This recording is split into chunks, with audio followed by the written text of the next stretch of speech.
Hey guys, it's Ross, and I've been making a couple videos recently, but I really haven't had much time to publish them or edit them, and it's really been just a lot of work. But I love doing this, and I love sharing the knowledge that I have, which isn't much, but I do like to help people out, and I like to answer as many questions you guys have. I mean, I'm sure if you've been watching my videos for a long time, you know that's true. But like I said, I haven't had much time to publish any videos, so what I'm trying to do now is put some video content out there that is unedited, and you know, it's just at least something for you guys to watch and maybe learn from. So this is going to be unedited, just once through, and today I want to talk to you guys about really just pruning your fig trees.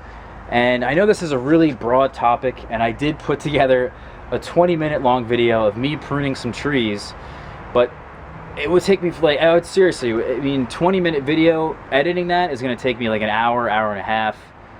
It's just a lot of work, so I'm just going to show you exactly how I've been pruning my trees and for what purpose I've been pruning my trees. It's very important that when you're pruning, you have a purpose in mind. I've already pruned all my trees. Every single tree is pruned. So you're going to see the after effects, but if you understand anything about how trees work, you should understand what happened to these trees. So if you can see here, these are my really stronger trees, older trees that I'm going to keep. I'm keeping these trees for next year. I want them to fruit. I want to taste the fruit. I want to grow the fruit. These are keepers, okay? So if you're someone like me who's experimenting with a lot of varieties of figs, this is the varieties that I want to keep. There's a couple more in the wheelbarrow. There's some in the greenhouse. If you saw my other video on how I'm storing these fig trees, those other trees are in there. But these are the ones I'm keeping. And then underneath the house here, which is a separate storage area that I'm using this year, these are the trees that I am using for grafting. And I've pruned all these trees for grafting. It's hard to see the difference here. But really, when I've selected them for grafting, you know, let me give you a real close-up of this tree right here. This is really low. This tree is super low to the ground, and I've actually, this tree was probably these three branches, so this branch right here, this branch, and that branch, they were all like 5 feet tall. And I've cut them back down here because the purpose of that is that I want them to have a low center of gravity, the grafts themselves, because if the graft, you know, it's going to grow, and it's going to get heavy, it's going to have fruit on it, I want that graft to be lower so that I can support it with a stake. And that's exactly what I'm going to do for the first 2 years of this graft's life. So most of these trees, you know, with the exception of this guy, because this guy is just very tall, and most of his branching is up here, I wanted to keep that branching. But other than that, I've just been cutting these trees down low. You can see here, this is a Smyrna type called Ora.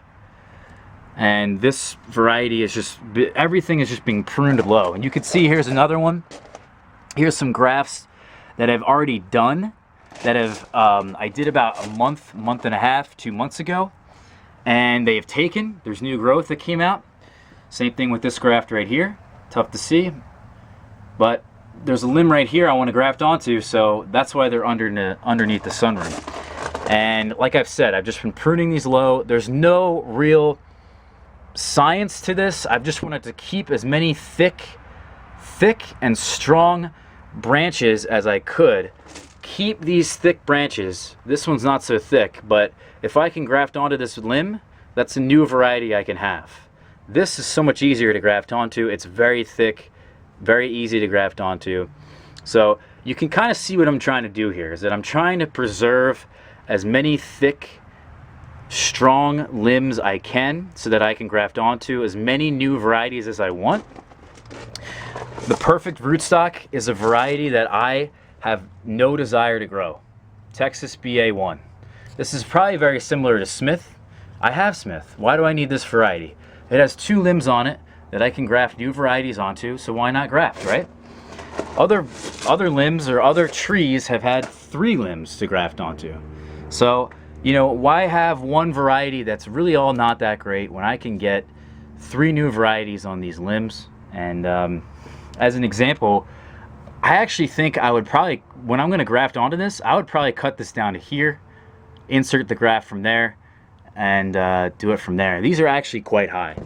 Same thing with this tree right here. This is still quite high. I'd probably bring that down lower. And then to show you, to come over here, sorry for the camera adjustment, but to come over here to the trees that are my keepers that I want to grow. Some are already grafted, as you can see. Some of them, again, have already came out, grafted. But these keepers here is a different style of pruning. Totally different. This is a little bit more complicated. But what I'm trying to accomplish here is that these are all 5-gallon containers. You can see them all. In a 5-gallon container, there's a rule. Of any container size is that, say it's a 25-gallon.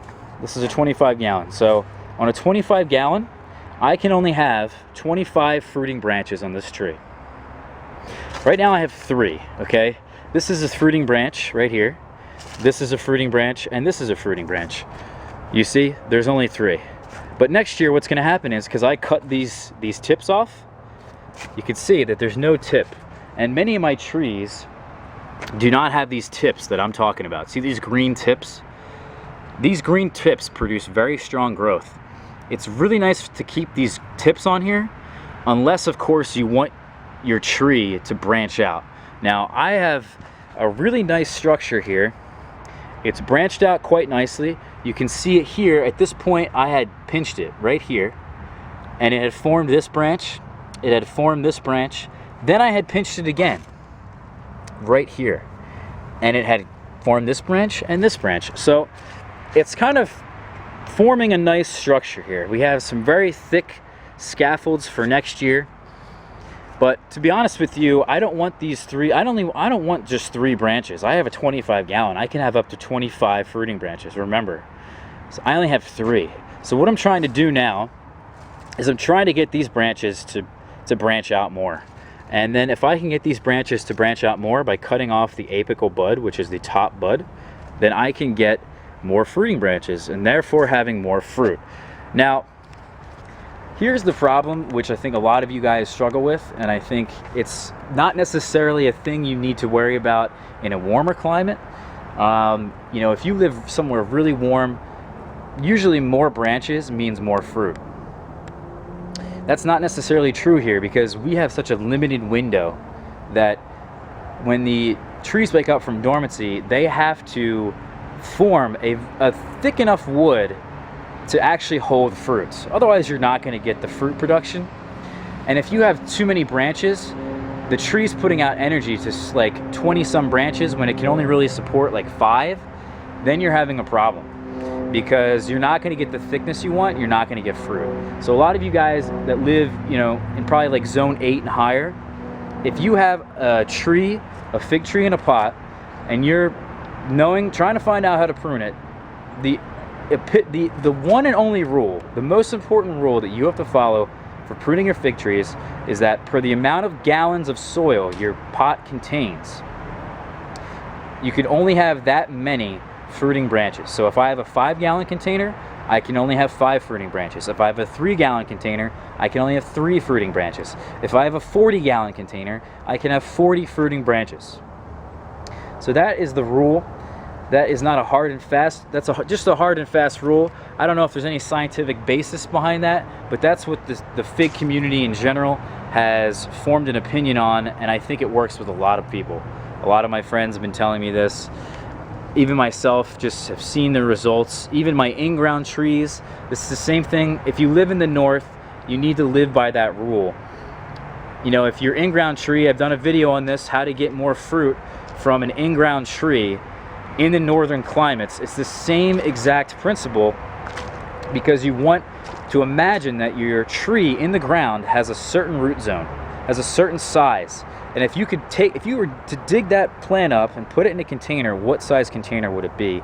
And that is your answer. That's the amount of fruiting branches your tree can have and can handle for that particular year. If your tree is 10 years old in the ground, you could probably have up to 40 fruiting branches. I mean, it's really just a tree by tree basis, and that is the most important thing. Then when we get here to, you know, more mature trees, okay, so we've built the structure here for this tree. couple of my trees have a really nice structure now, and they're really coming along nicely. Some of them have the scaffolds really that's required. Some of them, like this guy right here, has the maximum amount of fruiting branches that this tree can handle. This is called Mary Lane Seedless. It's one of my older trees. And Mary Lane Seedless has 5 fruiting branches. Count with me. 1, 2, 3, 4, 5. Okay, so we have 5 here. This is the absolute maximum. I'm gonna take the topmost bud, this bud right here, and I have pruned this, tree to have them come out in the direction that I want them to. This bud here is facing this direction. This bud here is facing us. I want these trees to bud out in the direction that they're spread enough apart from each other so that they're not shading each other, they're not spreading rust throughout the season. Some of you guys that live in a very dry climate don't even know what rust is, but if you live in zone 8 or above, there's a high chance that you live in a humid climate and you're gonna get rust. And rust is not really a serious thing, but if you can prune your tree to have an openness to it, see how this tree is kind of open? It's more of like a vase shape. See this? That's exactly what you want. So, like I've said, guys, if you have a tree that you want to build the structure on, then you need to figure out a way to get the structure that you want. If you want it to be a bush, train it as a bush. But I like to have my trees, if they're a tree, like I said, a tree, they're gonna be coming up as a single stem. I'm gonna pinch it exactly right here. This is exactly where I pinched it. Here's the pinch scar right here. You can take that off, that wood's dead. And then it leafed out and branched out this way, and now I have 2 scaffolds that I really want. And the following year, so this year coming up, I can have up to 5 fruiting branches on these two pieces of wood. So maybe I'll have 2 branches coming out, one this way and one this way, and then on this branch I'll have one coming out this way and that way. So I'll have a total of 5. Perhaps I don't want 5 just yet, because even though it's in a 5-gallon container, maybe it's not getting enough nutrients, or maybe the tree is not old enough and this tree can only support 3 fruiting branches. So you have to figure out how old your tree is, how healthy your tree is, how strong your tree is, and figure out just exactly how many fruiting branches you can handle. Figure out how you're going to organize the tree and what the structure of the tree is going to look like. And then once you have the finished product and you get to the 5 fruiting branches, or the maximum amount of fruiting branches that you have the permanent structure of your tree. Every single year you're going to keep coming back to that, and that's it. So I'm going to leave you guys with the picture of this very beautifully structured tree, and I'll see you guys for the next video. Take care.